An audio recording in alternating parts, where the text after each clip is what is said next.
رب اشرح لی صدری ویسر لی امری واحلل عقدۃ من لسانی یفقہوا قولی اما بعد فاعوذ باللہ السمیع العلیم من الشیطان الرجیم بسم اللہ الرحمن الرحیم رب زدنی علما آمین یا رب العالمین۔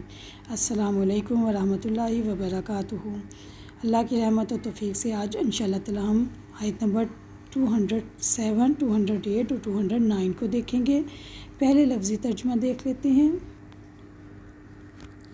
وَمِنَ النَّاسِ وَمِن اور سے، من الناسی لوگوں میں سے کوئی ہے، من یشری من جو یشری بیچ ڈالتا ہے، نفسہ اپنی جان کو، ابتغاء تلاش میں، مرضاتی رضامندی کی، اللہ تعالیٰ کی، واللہ اور اللہ تعالیٰ رؤوف بے حد نرمی کرنے والا ہے، بالعباد بندوں پر۔ عبد سے نکلا ہے عباد، بندوں کی جمع۔ یا ایھا الذین اے لوگو، الذین جو آمنو ایمان لائے ہو، ادخلوا داخل ہو جو فی السلم اسلام میں، کافہ پورے کے پورے، ولا تتبعوا نہ تم پیچھے چلو، خطوات قدموں کے، شیطان کے، انہ یقیناً وہ لکم تمہارے لیے عدو دشمن ہے، مبین کھلا۔ فائن پھر اگر ضللتم پھسل گئے تم، من بعد ما جو جاءتکم آ چکے تھے تمہارے پاس، البینات واضح دلائل، فاعلموا تو جان لو، ان اللہ یقین اللہ تعالیٰ عزیز سب پر غالب، حکیم کمال حکمت والا ہے۔ اور لوگوں میں سے کوئی ہے جو اللہ تعالیٰ کی رضامندی کی تلاش میں اپنی جان تک بیچ دیتا ہے، اور اللہ تعالیٰ بندوں پر بے حد نرمی کرنے والا ہے۔ اے لوگوں جو ایمان لائے ہو، اسلام میں پورے کے پورے داخل ہو جاؤ، اور شیطان کے قدموں کے پیچھے نہ چلو، یقیناً وہ تمہارا کھلا دشمن ہے۔ پھر اگر اس کے بعد تم پھسل گئے کہ تمہارے پاس واضح دلائل آ چکے تھے، تو جان لو کہ یقیناً اللہ تعالیٰ سب پر غالب، کمال حکمت والا ہے۔ وَمِنَ النَّاسِ اور لوگوں میں سے کوئی ہے، یعنی لوگوں میں سے کچھ ایسے لوگ ہیں، کون لوگ، یشری نفسہ جو اللہ تعالیٰ کی رضامندی کی تلاش میں اپنی جان تک بیچ دیتے ہیں۔ اس کی مثال رسول اکرم صلی اللہ علیہ وسلم کے ساتھی ہیں۔ حضرت جابر بن انصاری رضی اللہ عنہ نے بیان کیا کہ ایک صحابی نے نبی اکرم صلی اللہ علیہ وسلم سے غزوہ احد کے موقع پر پوچھا، یا رسول اللہ، اگر میں قتل کر دیا گیا تو میں کہاں جاؤں گا؟ رسول اللہ صلی اللہ علیہ وسلم نے فرمایا، جنت میں۔ انہوں نے کھجور پھینک دی جو ان کے ہاتھ میں تھی، لڑنے لگے یہاں تک کہ شہید ہو گئے۔ صحیح بخاری 4046۔ اللہ اکبر۔ اور یہاں تک کہا جاتا ہے کہ انہوں نے کہا کہ میں باقی کھجوریں جنت میں جا کے کھاؤں گا۔ یہ ہے صحابہ کرام کا درجہ، اور یہ وہ لوگ ہیں جو اپنی جانیں اللہ کی رضا کے لیے، اللہ کی رضامندی کی تلاش میں بیچ دیتے ہیں۔ سبحان اللہ۔ اللہ تعالیٰ کی رضامندی کی تلاش میں اپنی جان کو بیچنے والے کو اللہ تعالیٰ کی رضا حاصل ہوتی ہے، جس کی تلاش میں وہ اپنا سب کچھ داؤ پہ لگا دیتا ہے، وہ یشری نفسہ اپنی جان تک بیچ دیتا ہے۔ صحابہ کرام نے رضی اللہ عنہ نے اللہ تعالیٰ کی رضا کے لیے اپنی خواہشات کو قربان کر دیا، تو رب العزت نے فرمایا، رضی اللہ عنہ ورضوا عنہ، اللہ تعالیٰ ان سے راضی ہوا اور وہ اللہ تعالیٰ سے راضی ہو گیا۔ سورۃ مجادلہ آیت نمبر 22۔ سبحان اللہ۔ رب العزت کا ارشاد ہے، ان اللہ اشتری من المؤمنین انفسهم واموالهم بان لهم الجنہ، یقیناً اللہ تعالیٰ نے مومنوں سے ان کی جانیں اور ان کے اموال خرید لیے ہیں، یقیناً اس کے بدلے میں ان کے لیے جنت ہے۔ سورۃ توبہ آیت نمبر 111۔ اب آپ یہاں پہ دیکھیں کہ یہ ایک معاہدہ ہو رہا ہے، اگریمنٹ ہو رہا ہے، ایک فریق اپنی جان کو بیچ رہا ہے اور دوسرے اپنی جان کو خرید رہا ہے، اور اس معاہدے میں خریدار کون ہے؟ اللہ تبارک تعالیٰ کی ذات گرامی ہے۔ اور معاوضے میں کیا مل رہا ہے؟ معاوضے میں جلیل القدر چیز جنت ہے، اور معاوضے کے بدلے میں دیا کیا جا رہا ہے؟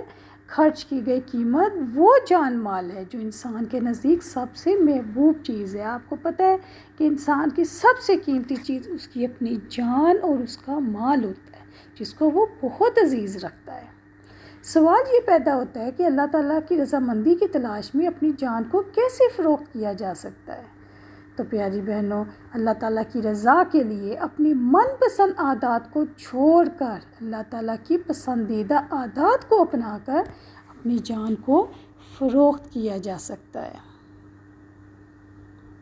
اللہ تعالیٰ کی رضا کے لیے خالص دین اختیار کر کے اور ان رسم و رواج کو چھوڑ کر جن کے دین کے نام پر جاری رکھا ہو اپنی جان کو فروخت کیا جاتا ہے۔ اللہ تعالیٰ کی رضامندی کی تلاش میں اپنا مال اس کے کلمے کی بلندی کے لیے لگا کر اپنی جان کو فروخت کیا جاتا ہے، اور اللہ تعالیٰ کی رضامندی کی تلاش میں مصلحت پرستی کو چھوڑ کے اعلانیہ حق کو اپنا کر اپنی جان کو فروخت کیا جا سکتا ہے۔ یعنی مصلحت کے تحت ہم جھوٹ بھی بول دیتے ہیں، مصلحت کے تحت اپنے دین کو پیچھے بھی کر دیتے ہیں، تو ایسا کرنا ٹھیک نہیں ہے۔ مصلحت پرستی کو چھوڑ کے جب ہم اعلانیہ کریں گے کہ ہاں میرے اللہ کی کتاب میں یہ نہیں ہے، میں ایسا نہیں کروں گا، میں اللہ کی احادیث میں سنت نبوی میں ایسا نہیں ہے، میں ایسے نہیں کروں گی، تب ہی ہم اپنے آپ کو اللہ کے دین کے لیے اپنی جان کو فروخت کر سکتے ہیں۔ اور لاسٹ ون ہے اللہ تعالیٰ کی رضا کے لیے خالص دین اختیار کرنے کے لیے لوگوں کے عطاب کا نشانہ بن کر اپنی جان کو فروخت کیا جاتا ہے۔ یعنی لوگ آپ کے اوپر جتنا مرضی ظلم کریں، جتنا مرضی آپ کا بائیکاٹ کریں، لیکن آپ نے اللہ تعالیٰ کی رضا کے لیے خوشنودی حاصل کرنے کے لیے خالص دین اختیار کرنا ہے۔ ملاوٹی دین نہیں کرنا کہ جس وقت اپنی مجبوری دیکھی تو اس میں ملاوٹ ڈال دی، جس وقت اپنے لیے آسانی دیکھی تو دین میں شامل ہو گئے۔ اس طریقے سے تو یہ کاروبار نہیں ہوگا۔ اللہ تعالیٰ کی رضامندی کو تلاش کرنے والا پھر کیسی زندگی گزارتا ہے؟ جب اللہ تعالیٰ کی رضامندی کو تلاش کرنے کی جستجو میں لگ جاتا ہے، ایک انسان اپنی سوچ، اپنے جسم و اپنے عمل کا محور اور مرکز اللہ تعالیٰ کی ذات کو بنا لیتا ہے، اور اس کی کیا خواہش ہوتی ہے؟ اس کی یہی خواہش ہوتی ہے کہ اس کی ساری زندگی اللہ تعالیٰ کی خوشنودی حاصل کرنے میں لگ جائے۔ سبحان اللہ، واللہ رؤوف بالعباد، اللہ تعالیٰ بندوں پر بے پناہ نرمی کرنے والا ہے۔ یاد رکھیں، جب اللہ تعالیٰ نے اپنے ایسے بندوں کے لیے جو اس کی رضا کے لیے اپنی جانیں بیچ ڈالتے ہیں، تو یہاں پہ اللہ تعالیٰ ان کو اپنی شفقت اور اپنی رحمت کی خبر دے رہے ہیں کہ اللہ تعالیٰ کے اوپر واجب ہے کہ جب انسان اللہ کی رضا کے لیے اپنی جانیں بیچے گا تو اللہ تعالیٰ بھی اس کو انشاءاللہ تعالیٰ اپنی رحمت کی سائے میں رکھے گا۔ سورۃ توبہ آیت نمبر 111 میں اللہ تعالیٰ فرماتے ہیں، اللہ تعالیٰ نے مومنوں سے جنت کے بدلے ان کی جان و مال خرید لیا ہے۔ یہ اللہ کی راہ میں جہاد کرتے ہیں، مارتے ہیں اور خود بھی مارے جاتے ہیں۔ اور پیاری بہنوں، تورات، انجیل اور قرآن میں بھی اللہ نے ان سے پکا وعدہ لیا ہے، پھر جو اللہ سے کیا ہوا وعدہ پورا کرے گا اسے اس کا معاملہ بے مبارک ہو۔ یا ایھا الذین آمنوا ادخلوا فی السلم کافہ، اے لوگوں جنہوں نے اللہ اور اس کے رسول کی تصدیق کی ہے۔ یہاں پہ ایمان لانے والوں سے مراد کون ہے؟ اہل کتاب مومن ہے۔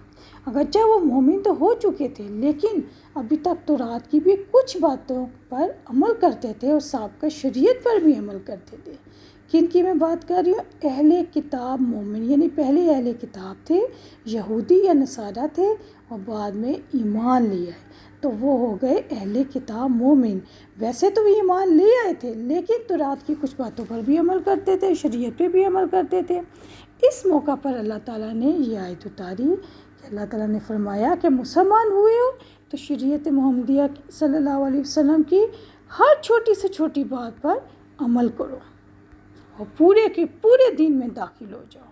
ادخلوا فی السلم کافہ، جو دین چھوڑا ہے اس کی باتوں کو اسلام میں شامل نہ کرو، اور اس سے یہ بھی مراد ہے کہ جو احکامات مصلحت و خواہشات کے مطابق نہ ہوں ان کو بھی اپنا لیں۔ یعنی جو احکامات اسلام نے دیے ہیں، چاہے وہ تمہاری مصلحت کے تحت نہیں ہیں، تمہاری خواہشات کے مطابق نہیں ہیں، لیکن چونکہ اسلام میں داخل ہو چکے ہو تو آپ پوری باتیں ماننی ہوں گی، پورے کے پورے اسلام میں داخل ہونا ہوگا۔ اور یاد رکھیں، اسلام جو ہر مسلمان سے کیا مطالبہ کرتا ہے کہ وہ مسلمان اسلام کے ساتھ، اللہ کے ساتھ مخلص ہو جائے، صرف اور صرف اللہ تعالیٰ کا ہو جائے، دلی جذبات کو اللہ تعالیٰ کے ارادے کے آگے جھکا دے، ہر چھوٹا بڑا معاملہ اللہ تعالیٰ کے حوالے کر دے، اور اسلام جس کو اپنانے کے لیے کہے اس کو اپنا لے، اور جس کو چھوڑنے کے لیے کہے اس کو چھوڑ دے۔ پیاری بہنوں، مومن جب اسلام میں داخل ہوتا ہے تو اصل میں وہ